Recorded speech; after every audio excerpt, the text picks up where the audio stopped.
എല്ലാവർക്കും രുചി കലവറ കുക്കിംഗ് ചാനലിലേക്ക് സ്വാഗതം.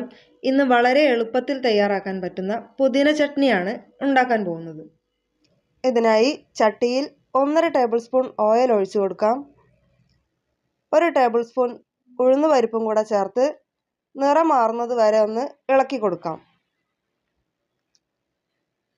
ഇതിലേക്ക് 10 ചെറിയ ഉള്ളി, 3 വെളുത്തുള്ളി, ഒരു വലിയ പച്ചമുളക്, ചെറിയ നെല്ലിക്കയുടെ വലുപ്പത്തിൽ പുളി ഇത്രയും ചേർത്ത് വഴറ്റിയെടുത്ത ശേഷം ഇതിലേക്ക് 1 കപ്പ് പുതിന ഇലയും 2 ടേബിൾ സ്പൂൺ മല്ലിയിലയും ചേർത്ത് വഴറ്റിയ ശേഷം ഇലയൊന്ന് വാടിക്കഴിഞ്ഞാൽ 1 കപ്പ് നാളികേരം കൂടെ ചേർത്ത് ആവശ്യത്തിന് ഉപ്പും കൂടെ ചേർത്ത് നല്ലതുപോലെ ഇളക്കി കൊടുക്കാം.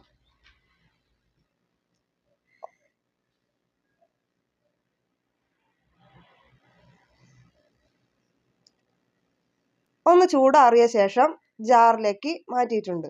ഇതിലേക്ക് 4 ടേബിൾ സ്പൂൺ വെള്ളവും കൂടെ ചേർത്ത് അരച്ചെടുത്ത് ഒരു ബൗളിലേക്ക് മാറ്റിയിട്ടുണ്ട്.